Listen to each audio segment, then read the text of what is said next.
I was here before, so I knew this problem was going to come. So I prepared myself, because that light there is very sharp. So obviously, what is a business humanizer? Basically, we just help bring back human sense to business before we put business sense into it. And we try and look at brands not as a messaging tool, not an outward facing, but the ability, well, I should press a button here apparently. Yeah, marketing and brands is not a gimmick. There's a lot of people who say it's a gimmick. It's a lifeline. It's a lifeline for you to get better funding, to build support communities, to make better pitches, to build a loyal team. And very often we look at a brand as just a outside-facing thing, but it's a tool for making decisions and driving a strategy, all right? And I'm going to give you some things that we have learned. I do two things a lot. I invest a lot in impact entrepreneurs. I love impact entrepreneurs. Like Globe Dreamers, like the Baobab Express I'll be sharing with you, like Baton, who's putting climate change back in the hands of people, like Impact that puts purpose back in every purchase, or yesterday or 2 days ago you guys heard Neighborly that wants to empower communities again to collaborate with big corporations.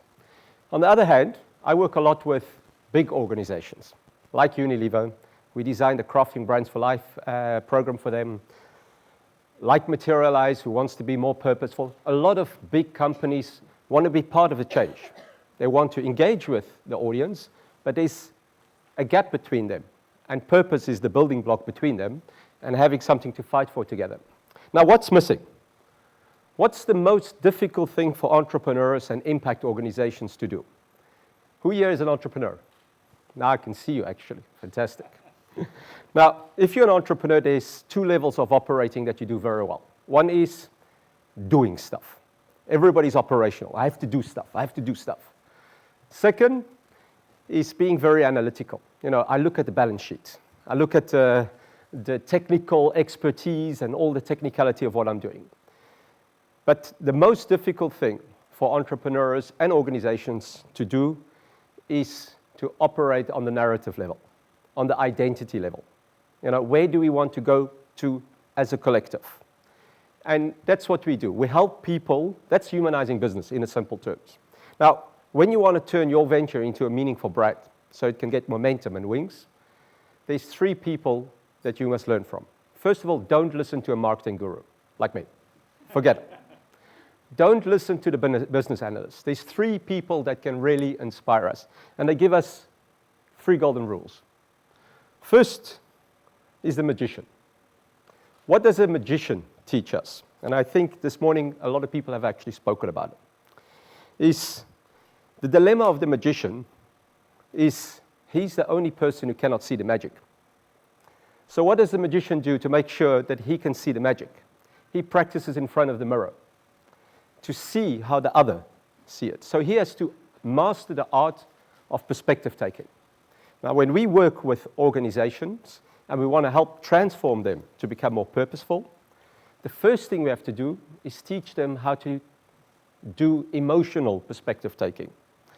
It's not good enough that we just inform people, because we can give them more data. We have to enable them to be transformed. So we design experiences so that they are transformed. And I'll give you some examples. When we were working for a brand here in London to try and get more involved in the refugee problem. Now, we can't put them in a refugee camp. So what we did, we gave them 3D films to fully immerse. And once you do that, the type of solutions and the type of strategies you take to get going totally changes. Because you have to provide people with a frame of reference in which they can find themselves, identify with, to start. So, Etienne was saying we're actually doing a little project also here, that he went and did some immersive interviews. And the person he spoke to started to cry. It touched him. So that's one example. When we were helping designers to try and develop tools, kitchen tools, for old people. We let them get into the bodysuit of old people. Afterwards, their ability to come up with solutions, totally different. And a third example, we created a company called Africa Drive, Baobab Express, and we went to Africa actually to go and help surgeons. We said, let's help surgeons save lives. And we came back to create a transportation company. Now, what did we do wrong? We thought it was all about safety. But when we started immersing ourselves into the reality of these people, safety in Benin means nothing. It's in the hands of God. They think it's luck. So with all our messaging on safety, they just thought, what the heck are these guys talking about? They needed reliability. So we created a bus service, which, we heard stories of women going to the marketplace. Who's been in Africa here? Have you ever had transport in Benin or West Africa? Anybody been in a taxi brousse or a moto taxi? You're pretty dangerous. Now, what's the certainty of these women? They know when they're going to leave, but they never know when they're going to get back. So we got stories told that they went in the morning to the market, they couldn't get back at night, and they got beaten by their husband because they thought they were sleeping around. The only reality is there was no transport back. So we created a company, and I'll show you a little film. Oops, didn't work. Sound?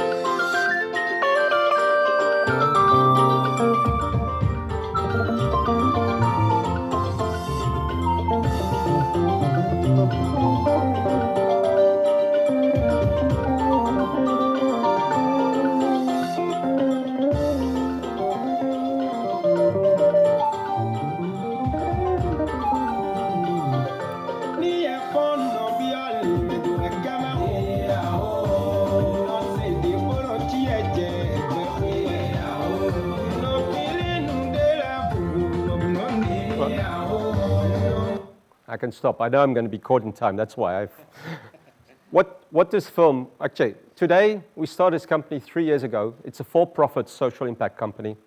We've got 40 buses running, and the company is profitable. And we're scaling up now to other countries. And why did we get it right? We got it right, but we understood we have to build an infrastructure for reliability so social progress is possible. We've had to fire twice the management, but we're growing because the people buy into the idea. And we've put it from their perspective, how can we help them?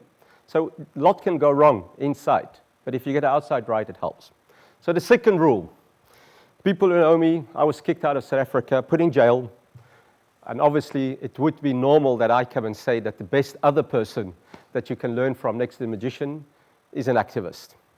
So why do you need to learn from an activist? What can you learn from an activist?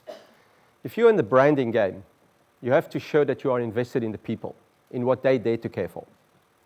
And brands, with Unilever, we see that the brands who are strongest committed to purpose, and you can strongly demonstrate that they are committed to it, they grow twice as fast. So learning to operate like an activist is the second rule. So the magician, first one, for precipitation, the activist, they know how to stage a fight. That's what we need to learn. So why do you think Tesla has just sold 300,000 cars, pre-sold? This guy puts a fight out there. He was fighting against climate warming. He wants to save the human race from extinction through sustainability, sustainable transport. He knows how to operate on the narrative mode. He puts the fight out there. He gets us to commit. And I'm one of those. So love the guy.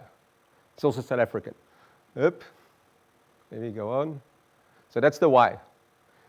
Another brand we work for, love the guys, Ben & Jerry's.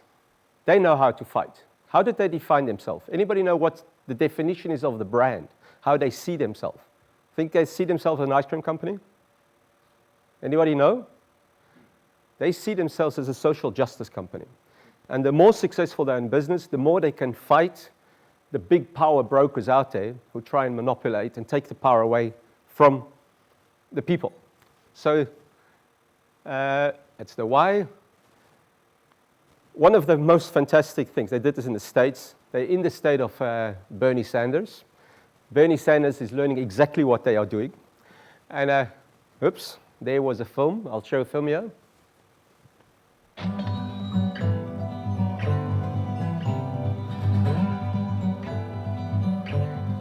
We're the ones who add the dogs of cookie dough into the ice cream here at the Ben & Jerry's factory. People thought that we were crazy. We started putting dough into our ice cream. What's really crazy is all the dough that special interests and corporations put into American politics. It's billions of dollars.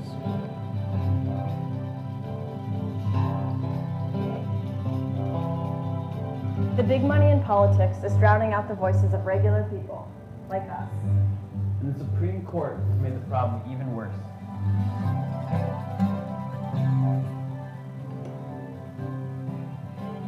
Its decision, in a case called Citizens United, gave corporations the green light to spend unlimited amounts of money to influence our elections. That's not democracy.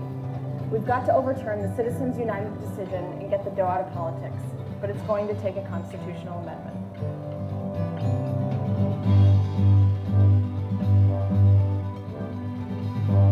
Please join us in this campaign to get the dough out of politics with our friends at Free Speech for People and Business for Democracy. It's no easy task, but a national movement is coming alive. All right, you get the scene here. Now, when I was in Vermont, Jostein, he gave me $100. And on the dollar bill, each of these $100 bills, he put a stamp, "This is not for paying politicians." They immediately gave me the tools to go out and spread the word. And that's what activists do. They give us tools to also fight with them, fight for something that we all care about. I was with Ben & Jerry's, Corp 21, walking on the street, trying to be an activist, and I live in France, so being striking is easy for us, that we do that every day. But doing it at the moment when all the influential players are there, that's when it matters. That's when you can galvanize people and have impact.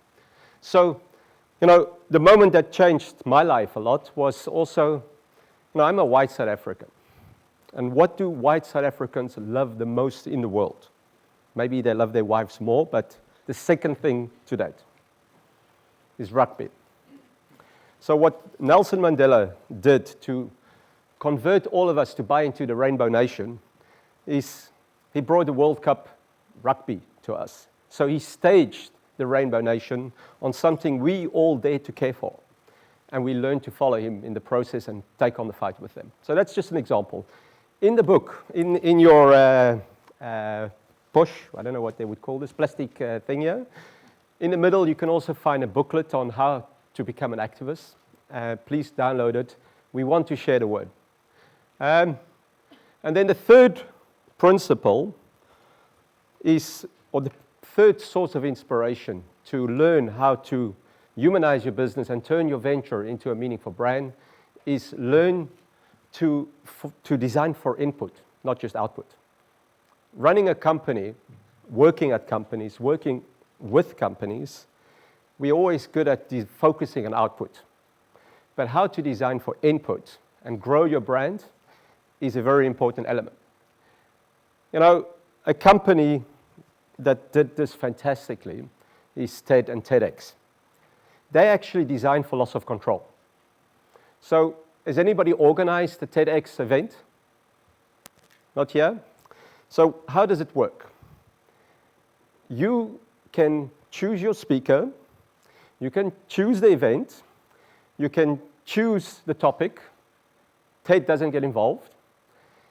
You just have to make sure that there's no politics, there's no commercial events, and that you take the format, 12 minutes, and that you upload it in a certain way that it gets spread.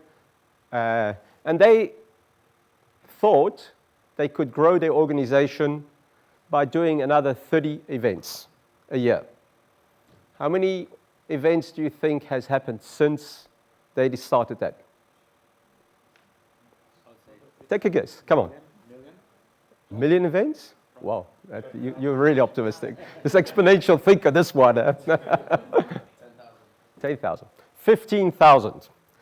They get, in some places, like Buenos Aires, more people at a TEDx event, 15,000, than they get at a TED event in California. So in the light of that, Innate Motion did something same. And I'm going to let Kyle come on to share with you, because this is a debut. We're doing this for you. We got frustrated because we saw we're helping organizations, big organizations, succeed by growing their brand with more meaning and helping them tell their story. And we said, how can we help every social entrepreneur do that? And we said, let's create games so that we can give every entrepreneur a brand crafter in their pocket. And Kyle will share with you the game. Thanks, Chris. You need my glasses? It's his glasses, by the way. May as well. Can I check it? So, as Chris was saying, we made a game specifically with impact entrepreneurs in mind. And what we do with this game is we help you to humanize your brand. You don't have to be an impact entrepreneur for it to really work. But the idea is to make a really simple set of games for you to start with yourself and learn about the people that you serve. So we created it for people to understand more about their own brand. So start with yourself. And if you really want empathy, the best place to start is to know yourself, understand yourself. This is a little bit about the journey that we've designed. So you start with you. You then move on to understanding more about your business. And then you move on to understanding more about your customers, empathizing with them. And then in the end, we'll get to that now. So starting with you, really simple game to find out more about your unique motivations, what makes you really tick, and what you're passionate about. Well, can I just say, it's to humanize yourself. Because we speak about ourselves sometimes in such inhuman ways. We speak about our customers in such inhuman ways. You know, the audience, the target, ourselves, we speak in a distance. So all the games are made to humanize some aspect of yourself. Yeah. Yeah. So it's not just you. It's also defining your venture, knowing how human your venture could potentially be too. So it's humanizing your business, which is, as Christophe said, we are business humanizers. That's what we do every day. And this is putting the tool in your hand to also understand the people that you serve, to know more about what makes them human, what makes them tick.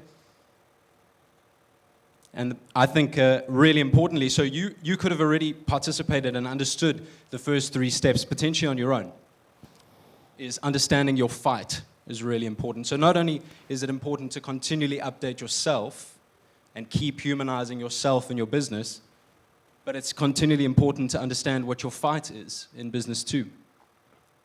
So it's about picking a fight that matters. And Chris said being an activist, standing up for what really matters, is very important. So what you can do, we haven't launched the game yet, is you can go to innatemotion.com/InnateX, and you can register for the app. We'll be launching it pretty soon in the next couple of weeks, three weeks' time. We'll send you a bunch of reminders to let you know that the application is launched. But as we get ready to bring it online, you can be one of the first people to participate.